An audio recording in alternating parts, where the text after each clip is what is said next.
Hello students, आपलं बायोलॉजीचं 4th chapter चाललं आहे किंगडम ॲनिमलिया. त्यात आपण ॲनिमल क्लासिफिकेशन बघतोय. आपण ॲनिमलचे 5 टाईप बघितले आतापर्यंत. आता आपण आज 6वा टाईप स्टार्ट करणार आहोत, phylum Annelida. Now what is mean by ॲनेलिडा?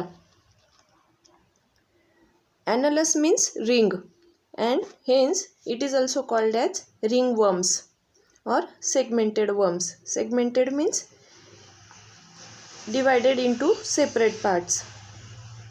Animals may be aquatic and few may be ectoparasitic or free living or burrowing. आता याच्यात काय तर काही ॲनिमल हे ॲक्वॅटिक पण असतात आणि काही हे फ्री लिव्हिंग पण असतात. आणि त्यात Ectoparasitic means the parasite that lives on the outside of its host.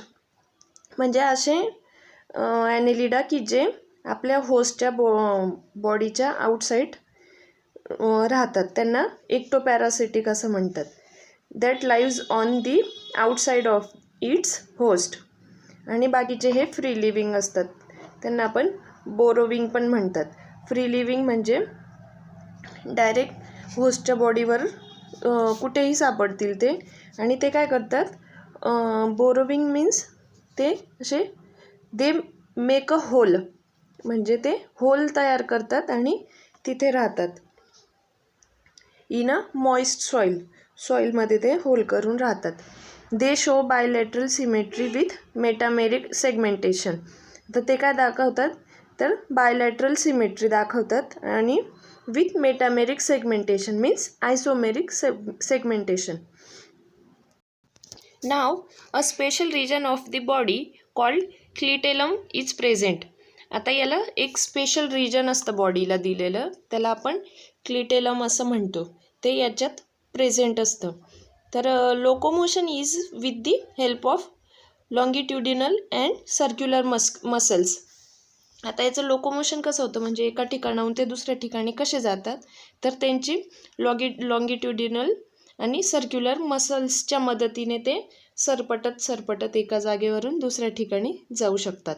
Locomotory structures like setae in earthworms, parapodia in nereis और suckers in leech are present. आता लोकोमोशन कशाच्या मदतीने होतं, तर अर्थवर्ममध्ये सेटीच्या मदतीने होतं आणि नेरीजमध्ये पॅरापोडिया. आता डायग्राममध्ये तुम्हाला दिसत असेल तर ते जे पायाच्या सारखे दिसत आहेत त्याला आपण काय म्हणतो, पॅरापोडिया असं म्हणतो. आणि जे लीच असतात, सकर्स म्हणजे जे रक्त शोषून घेतात असे पॅरासाईट, त्यांना सकर्स असं, ते सकर्सच्या मदतीने लोकोमोशन करतात त्यांचं. तर alimentary canal is complete. Exchange of gases takes place through body wall. तिथे गॅसेसचं एक्सचेंज हे बॉडी वॉलच्या थ्रू होतं. Circulatory system is of close type. आता याचं सर्क्युलेटरी सिस्टम जे असतं ते क्लोज असतं, म्हणजे अब्सेंट असतं. Excretion and osmoregulation is carried out with the help of nephridia. आता एक्सक्रिएशन आणि ऑस्मोरेग्युलेशन कशाच्या थ्रू होतं, तर नेफ्रिडियाच्या थ्रू होतं. एक्सक्रिएशन म्हणजे जे टाकाऊ पदार्थ आहेत ते बाहेर टाकायचे, आणि ऑस्मोरेग्युलेशन म्हणजे सॉल्ट आणि वॉटरचं रेग्युलेट करणं, त्याला ऑस्मोरेग्युलेशन असं म्हणतं. हे दोघं कशाच्या थ्रू कॅरी आऊट केले जातात, तर नेफ्रिडियाच्या थ्रू कॅरी आऊट केलं जातं. नाव nervous system consist of nerve ring and ventral nerve cord. आता नर्वस सिस्टीमसुद्धा 2 पार्ट कन्सिस्ट करते, तर एक म्हणजे नर्व रिंग आणि दुसरी म्हणजे व्हेंट्रल नर्व कॉर्ड. असे नर्वस सिस्टीममध्ये 2 पार्ट आहेत. Nerve cord is ventral. आता परत त्याच्यात नर्व कॉर्ड कसं आहे, तर ते व्हेंट्रल सॉलिड अँड गँग्लिओनेटेड आहे असं नर्व कॉर्ड आहे. Mostly hermaphrodites and few are dioecious. आता hermaphrodites means animal that has both male and female sexual organs of characteristics. म्हणजे असा ॲनिमल की तिच्यात दोघं सेक्शुअल ऑर्गन्स आढळतात, मेल आणि फिमेलचे दोघांचे ऑर्गन्स आढळतात आणि त्याचे कॅरेक्टरिस्टिक्स पण आढळतात, त्याला म्हणतात हर्माफ्रोडाइट्स. आणि त्यातले काही हे डिओशियस पण असतात. डिओशियस म्हणजे animals having male and female reproductive organs in separate individuals. म्हणजे मेल आणि फिमेलचे रिप्रोडक्टिव्ह ऑर्गन्स हे सेपरेट असतात. Here, one thing is always remember that all animals from Annelida onwards are triploblastic, coelomate with organ system level of organism. This is all about Annelida. Next is phylum Arthropoda. Here, what is mean by Arthropoda? Then, arthros means joint and podas mean leg. म्हणजे ज्याचे legs हे जॉईंटमध्ये असतात असे हे Arthropoda ह्या टाईपमध्ये येतात. For example cockroach, butterfly, scorpio, millipede आणि प्रॉन्स अशातले. This is largest phylum of kingdom animalia. हे सगळ्यात मोठं फायलम आहे किंगडम ॲनिमलियामधलं, की ज्याच्यात खूप ॲनिमल हे ऑक्युपाय होतात. These animals have jointed appendages, hence the name arthropoda. ह्या ॲनिमल्समध्ये काय असतं तर ते ॲपेंडेजेस जे असतात ते जॉईंट फॉर्ममध्ये आढळतात, म्हणून यांना ऑर्थोपोडा हे नाव दिलं गेलं आहे. Hence are omnipresent and solitary or colonial. आता यातले काय असतात की काही ओमनी प्रेझेंट पण असतात, म्हणजे त्यांना एकटं राहण्याची पण सवय.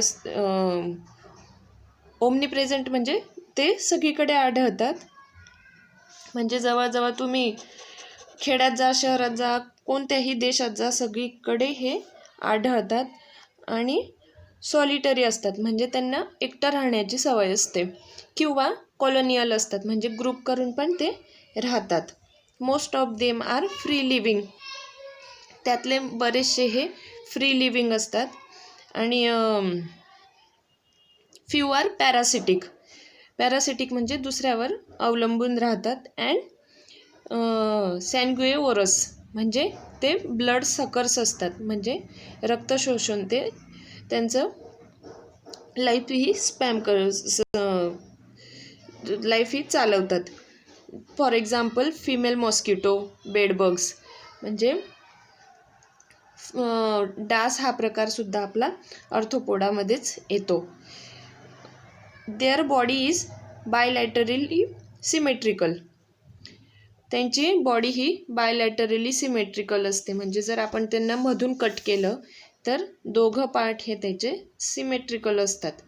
ट्रिप्लोब्लास्टिक असतात, इकोइलोमेट असतात, मेटामेरिकली सेगमेंटेड असतात. मेटामेरिकली म्हणजे आयसोमेरिकली ते सेगमेंटेड असतात.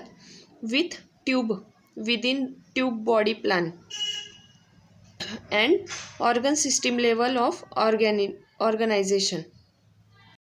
Next is body is covered by tough non living chitinous exoskeleton. म्हणजे त्यांची जी वरची बॉडी असते ती टफ असते थोडी आणि नॉन लिव्हिंग असते. म्हणजे जसं आपले केस असतात, केसांना काही झालं, कट केलं, काही केलं, त्यातनं रक्त येत नाही किंवा आपल्याला इजा होत नाही, तसं त्यांचे जे पंख किंवा वरची जी बॉडी असते ती थोडी टफ असते, नॉन लिव्हिंग असते. Hence they need periodic moulting, म्हणून त्यांना पेरियोडिक मोल्टिंगची गरज असते. Body is divided into head, thorax and ॲब्डोमेन. म्हणजे त्यांची बॉडी ही 3 पार्टमध्ये डिवाईड होते. जो अप्पर पार्ट आहे त्याला हेड म्हणतात, आणि जो मधला पार्ट आहे त्याला थोरॅक्स म्हणतात, आणि खालचा पार्ट असतो त्याला ॲब्डोमेन असं म्हणतात. Here digestive system is complete. म्हणजे त्यांची डायजेस्टिव्ह सिस्टीम कशी असते, ही कम्प्लीट असते.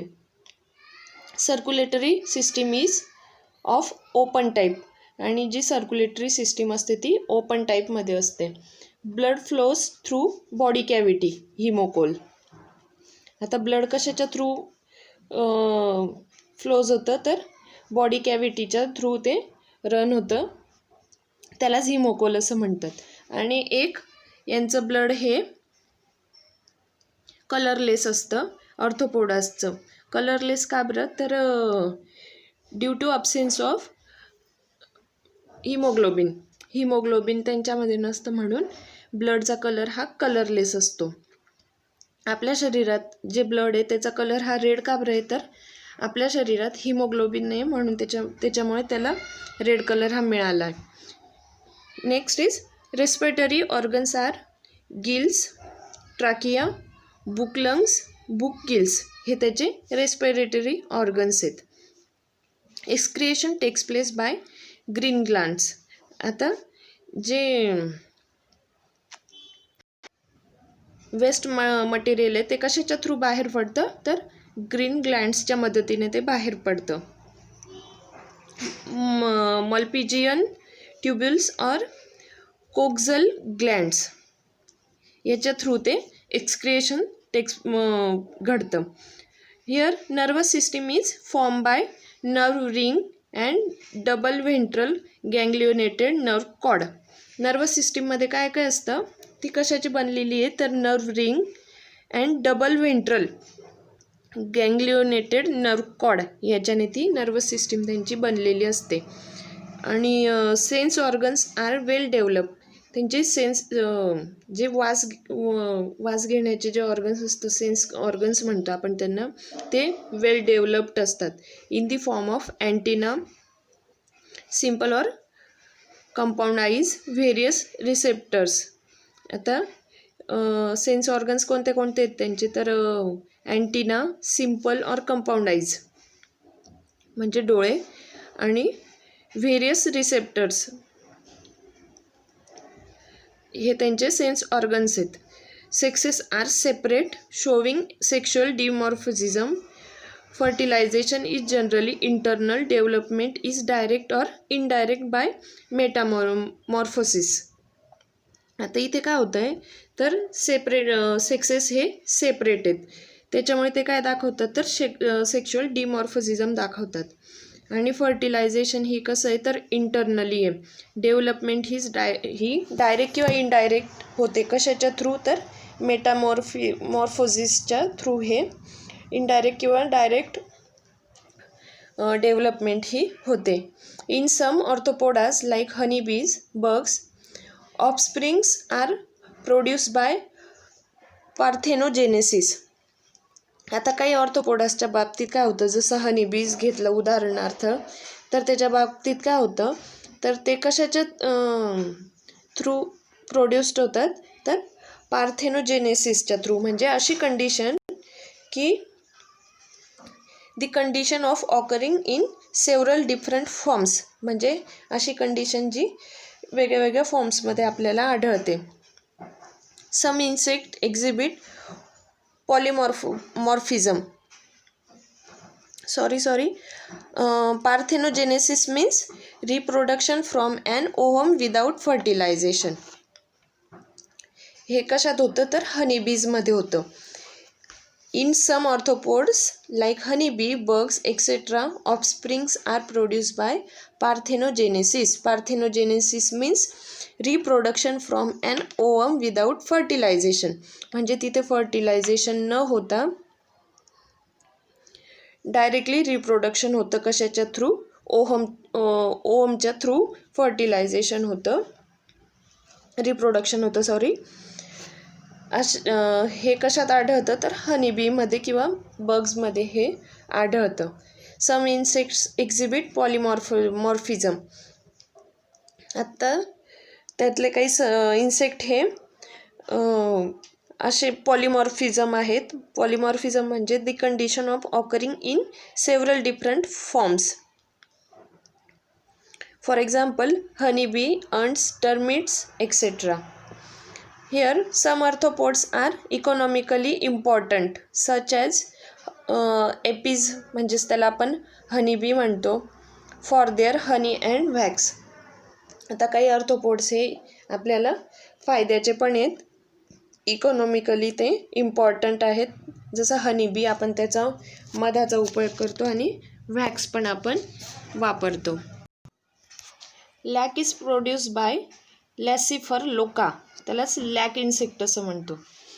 आपण जे लाखेचे वस्तू वापरतो तर ते लाख ही कीटकांपासून ते कीटक सिक्रेट करतात, त्याला लाख असं म्हणतो. तर ती लाख ही कशाच्या कोणत्या आर्थ्रोपोडाने प्रोड्यूस होते, तर लॅसिफर लोका ह्या आर्थ्रोपोड हा सिक्रेट करतो लाख, की जी आपल्याला इकॉनॉमिकली इम्पॉर्टंट आहे. Lobsters, prawns and crabs are edible. आता लॉबस्टर, प्रॉन्स आणि क्रॅब्स आपण खातो, इडिबल, ते आपल्याला खाण्यासाठी उपयोगी होतात. Silk worms produce silk. आता त्यातले सिल्क वर्म्स जे असतात ते सिल्क प्रोड्यूस करतात.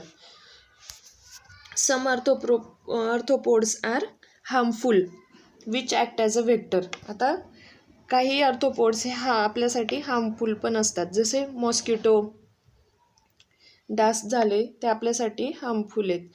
आता लोकुस्टा इज अ ग्रेगॅरियस पेस्ट. ग्रेगॅरियस म्हणजे तर असे कळप करून राहणारे पेस्ट, ते सुद्धा आपल्यासाठी हार्मफुल असतात. Limulus is known as living fossil. आता त्याला किंग क्रॅब असं म्हणतात, तर त्याला काय म्हणतात, लिव्हिंग फॉसाईल असं म्हणतात. Here this is all about arthropodas. Arthropoda is important for exam. जर काही प्रॉब्लेम असेल, समजला नसेल तर विचारा. थँक्यू.